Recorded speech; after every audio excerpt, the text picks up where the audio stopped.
Pourquoi produire quand on peut prendre l'argent de Bolloré? Je vous raconte pas le nombre de fois où j'entends, où je lis ça, et en plus venant de militants, voire de cadres et de dirigeants politiques. Ils sont tous sur la redistribution. La TVA par-ci, la hausse des impôts par-là, il faut taxer plus les riches, il faut taxer plus machin, il faut couper dans les dépenses budgétaires. Est-ce qu'il y a encore quelqu'un dans ce cirque pour comprendre que tu ne redistribues pas une richesse que tu ne produis pas? Non mais sans rire, hein, tu peux prendre tout l'argent que tu veux à Bolloré. S'il n'y a personne pour fabriquer les médicaments et les acheminer dans les pharmacies, il n'y a pas de médicaments et tu te soignes pas et potentiellement tu crèves. S'il n'y a personne pour faire pousser, ramasser et acheminer les patates jusqu'à ton magasin puis jusqu'à ton assiette, eh bien tu ne manges pas et donc potentiellement à terme tu crèves. C'est quand même élémentaire. Et ce commentaire là qui apparaît sur votre écran, il est vraiment symptomatique de toute une catégorie de gens qui s'imaginent que l'argent, les biens, tout apparaît comme par magie, que les milliards de Bolloré ont une quelconque valeur sans être adossés à rien de matériel. Oh, il suffit de prendre l'argent de Bolloré pour sauver les services publics. Et je vais même pas parler du fait que dans ce commentaire, la personne dit qu'elle ne veut pas travailler du tout. Mais cette remarque, en fait, qui est malheureusement extrêmement répandue comme mode de pensée, elle dénote d'un niveau de déconnexion vis-à-vis de la réalité, et notamment chez des gens qui prétendent être des militants politiques, et là je parle vraiment de la gauche essentiellement, parce qu'ils sont vraiment sûrs, il faut prendre l'argent des ultra riches, déjà qu'est-ce que ça veut dire, enfin bon bref, mais on va le redire encore une fois, tout ce que tu achètes comme bien matériel a été à un moment donné, quelque part, fabriqué par quelqu'un. Tout ce que tu peux te procurer et qui te permet de vivre, c'est le produit du travail d'au moins une autre personne. Et dans 99% des cas, de plusieurs, voire de milliers de personnes. Tu n'achètes pas un truc qui n'existe pas. Et l'argent de Bolloré, même si tu lui prends dans le cadre d'une opération bancaire, il ne servira ni à te chauffer, ni à manger, ni à vivre en fait. Et je trouve ça vraiment dramatique. Parce que tout le monde, en fait, a oublié le caractère fondamental de la production dans ce pays. Et oui, je parle souvent de ça, parce que personne n'en parle. Enfin, tout le monde. Non. Les gens normaux, ils le savent, que tu n'achètes pas un truc qui n'existe pas. Par contre, à la fois pour tous ceux qui nous dirigent ou qui aspirent à nous diriger, et pour tous les idiots citadins qui votent pour cela, t'as l'impression que c'est accessoire, c'est pas essentiel.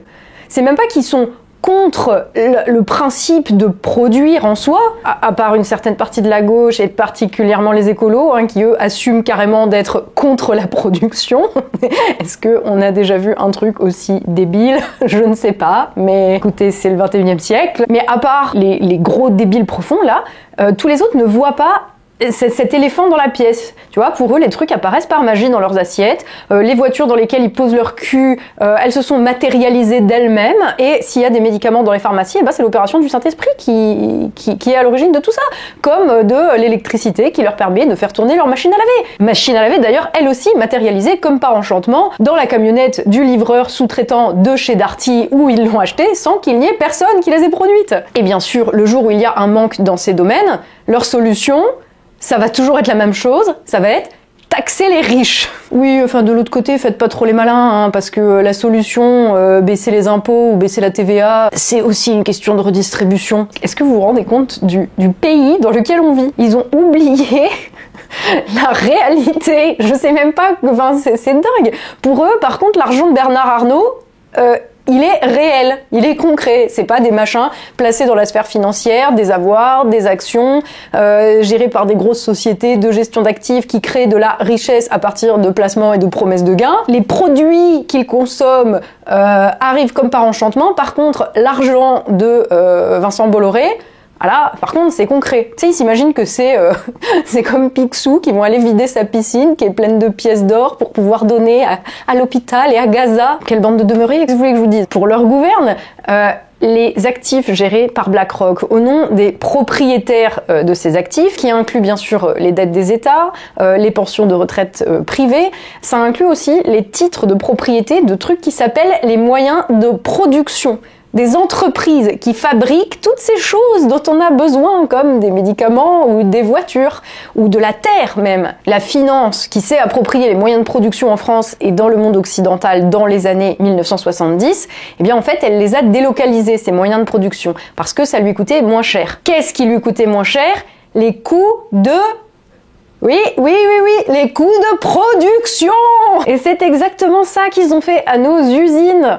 Dans ce but, ils les ont délocalisées en Europe de l'Est, où la main-d'œuvre est moins chère pour réduire les coûts de production. Ils les ont envoyés en Chine ou en Inde, parce que du fait déjà qu'il y avait des travailleurs esclaves, ou que les normes sociales, environnementales étaient moindres, bien ça faisait que les coûts de production y étaient moins élevés. Et alors là, tous les goliots qui m'expliquent que non mais c'est juste qu'on n'est pas assez compétitif. Mais posez-vous juste 2 secondes la question, est-ce que toi, tu peux être plus compétitif qu'un enfant chinois? J'en suis pas sûre. Après avoir complètement détruit notre industrie, maintenant ils essayent de faire la même chose à notre agriculture. Ils sont en train de, littéralement, de tuer les agriculteurs ici, de manière à les remplacer par des ouvriers agricoles qui bossent sur des centaines de milliers d'hectares qui appartiennent à des fonds d'investissement américains. Corps est toujours les mêmes derrière. Et ce que ces gens possèdent, ce n'est pas de l'argent, ce sont des terres agricoles, des biens matériels concrets, des moyens de production. Non, je sais pas combien de fois il va falloir que je le répète avant que ces gogols comprennent et percutent. Non mais peut-être qu'ils peuvent pas, hein. Ils remplacent les vaches limousines chez moi là par des panneaux solaires qui ne produisent absolument aucune électricité, mais par contre rapportent énormément aux fonds d'investissement qataris ou canadiens qui les possèdent. Et puis bah à la fin, on se pose pas la question, on va faire quoi? On va manger les actifs des startups écologistes? Eh ben non, ça sera juste la famine en fait. Et non seulement ça sera la famine, mais en plus comme l'argent placé sous forme d'actifs de ces entreprises n'existe pas matériellement, que la seule chose qui existe matériellement c'est la terre agricole et les biens produits, eh bien on ne pourra rien y faire. Voilà. Le jour où il y aura plus à bouffer, t'inquiète que même si les débilos gauchistes qui n'ont rien compris à comment fonctionne la vie arrivent à saisir des milliards et des milliards de dollars d'actifs gérés par BlackRock, eh ben ils crèveront de faim, tout pareil. Et le truc qui me désole et me fait enrager le plus en fait, c'est que avant en France on produisait, on était numéro 1 dans je sais pas combien de domaines dans le monde. C'est pour ça qu'on était un pays prospère et qu'on pouvait bien vivre parce qu'on produisait des biens, qu'on en vendait à la fois sur le marché intérieur de manière à répondre aux besoins de la population et que on en exportait et que contre ces biens que nous exportions, on nous donnait de l'argent, de la richesse qui nous permettait soit de la redistribuer à l'intérieur du pays, soit d'acheter d'autres biens que nous ne produisions pas sur le sol nous-mêmes. Et dans tous les cas, c'est à partir de cette production que par ricochet, il y avait donc de la richesse à réinjecter, à redistribuer. Le truc, c'est que quand les financiers ont pris le pouvoir dans les années 70, ils n'ont pas juste fait en sorte de s'approprier et de détruire les moyens de production en France, ils ont aussi fait en sorte que les Français oublient même que ça existait. Ils ont artificiellement gonflé les chiffres d'une classe moyenne complètement artificielle. Ils ont prétendu que la France allait devenir un pays de service. Ils ont fait croire à plusieurs générations que on valait mieux, nous Français, que le travail manuel et que l'avenir c'était de bosser dans un bureau de merde en ville ou d'être fonctionnaire selon les préférences de chacun. Donc ils ont détruit les usines, ils ont essayé de détruire les ouvriers et ils nous ont fait croire que tout cela en fait n'existait plus. Et ils sont en train de faire la même chose avec nos agriculteurs. Quant aux artisans et aux indépendants, à tous les petits chefs d'entreprise qui travaillent dans le domaine de la production et qui n'ont pas l'heure d'être cotés en bourse et de pouvoir réduire les coûts de production et de délocaliser à l'autre bout du monde, eh bien ils sont tellement ponctionnés de taxes et de prélèvements dans ce pays que c'en est délirant. Parce que c'est les fruits de leur travail à tous ces producteurs qui servent à faire vivre le système. Et c'est tous ces producteurs qui se font pomper encore et encore et encore pour engraisser des classes de parasites dans la finance et dans les services qui permettent à la finance de continuer d'exister. La réalité, elle est là. Parce qu'elle est là, la vraie richesse, le vrai pouvoir, c'est le contrôle de la production. Il n'y a rien d'autre. L'argent, la richesse, c'est issu de la production matérielle. Dire qu'il faut taxer les riches pour redistribuer l'argent dans l'école et l'hôpital, c'est au mieux un délire de petit bourgeois qui a rien compris et qui s'invente une vie de marxiste en carton, au pire une incompréhension absolue de l'économie, de la société et de la vie elle-même, et c'est totalement décalqué. Le problème, c'est que tous les gens leaders de partis, d'opposition ou je ne sais quoi, tous les militants, tous les intellectuels, ils ont cette vision-là des choses. Ils sont incapables de penser au-delà de la simple redistribution. C'est quand même du délire. Et quand les dirigeants politiques, ceux qui sont donc supposés nous donner une idée de comment doit être organisée la société, sont tous à la ramasse, qu'ils ont tous oublié que le centre de la société, c'est bel et bien la production, que tout commence et tout s'organise autour de cela, et qu'ils ont oublié d'ailleurs que la politique, c'est l'organisation de la production au mieux des intérêts de la nation, alors, eh bien, la politique devient un cirque.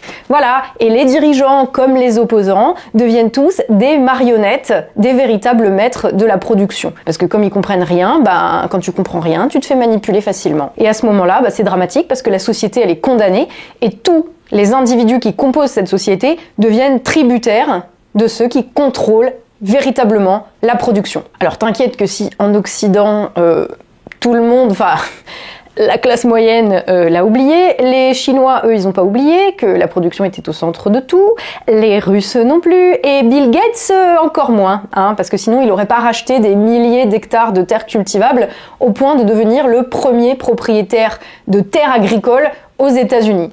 Et tous ceux qui possèdent les moyens de produire la richesse, les détenteurs de titres de propriété des usines, tous ceux qui placent leurs actifs sur les marchés, les fonds d'investissement qui font main basse sur les terres agricoles, ceux qui gèrent les portefeuilles d'actions, ceux qui spéculent sur notre dette ou sur les retraites par capitalisation des Allemands et de la plupart des nations occidentales, eh bien tous ceux-là n'ont pas oublié d'où est-ce qu'ils tirent leur pognon, d'où est-ce qu'ils tirent leur richesse et donc d'où est-ce qu'ils tirent leur pouvoir, le contrôle sur les moyens de production. Et leur but, c'est donc d'accumuler les moyens de production de la richesse afin de pouvoir concentrer la richesse entre leurs mains et de continuer d'organiser la société à leur avantage. Alors, prendre, taxer, emprunter de l'argent, évidemment que ça peut être utile, mais il faut que ce soit dans un but précis et surtout dans un intérêt certain. Déjà, il faut que ce soit pour relancer la production. C'est ça le but. Et dans quel intérêt? Dans l'intérêt national, à savoir la survie des habitants du pays. Si c'est juste emprunter sur les marchés financiers pour rembourser les intérêts d'une dette sur laquelle les mêmes qui nous tiennent par les couilles spéculent de manière à se faire doublement du fric sur notre dos, c'est peut-être pas la peine. On va se débrouiller, merci. Alors évidemment que l'argent, c'est le nerf de la guerre. Je suis pas en train de dire que l'argent, c'est une idée qui n'existe pas et que la richesse n'a que la valeur qu'on lui donne. Non, il y a une valeur. Et la richesse, ce n'est pas une donnée abstraite précisément. Elle est le fruit du travail. C'est tout. C'est la richesse matérielle. Et la guerre en cours, elle est ultra violente. C'est une guerre pour le contrôle des moyens de production à l'échelle mondiale qui se fait à notre désavantage depuis 50 ans. Et il est là le vrai pouvoir. Et malheureusement, pour le moment, c'est ceux qui vont nous tuer qui ont ce pouvoir entre leurs mains. Mais alors moi, vous me connaissez, je suis un peu une apocalyptimiste, je sais que tout va mal, mais je pense que ça va bien se finir. Et je pense aussi que la roue tourne, parce que ce système, en fait, il est pétri de contradictions. Que la classe dirigeante, la finance, qui contrôle donc la production, eh bien, elle a aussi créé elle-même les conditions de son propre effondrement. Et le mur du réel qu'elle a elle-même construit, eh bien, elle va se le prendre dans les dents, que ce soit sous la forme de refus de la part de ceux chez qui elle avait déplacé les usines de jouer ses larbins. Je pense aux Chinois qui, du jour au lendemain, peuvent décider non mais on arrête de vous livrer. Et là, on fait quoi? Dans la merde. Voilà. Ou que ce soit sous la forme d'un rejet massif, violent et implacable des peuples à qui eh bien, cette classe dirigeante aura tenté de prendre jusqu'à leur capacité à survivre, parce que c'est ça, quand elle prend les moyens de produire, elle prend pas seulement les moyens de produire la richesse, elle prend notre capacité à survivre. Donc voilà, je tenais absolument à répondre à ce commentaire, parce que je le vois passer, mais souvent, et ça m'énerve. Voilà. Donc, quand il y aura plus à bouffer, vos stocks de patates vaudront plus que l'argent de Bolloré qui aura disparu des écrans de l'ordinateur. Mais n'oublie pas que pour que vous mangiez vos patates, il faut que quelqu'un, quelque part, les ait produites. À demain pour une nouvelle vidéo. Vive la France libre et prenez soin de vous.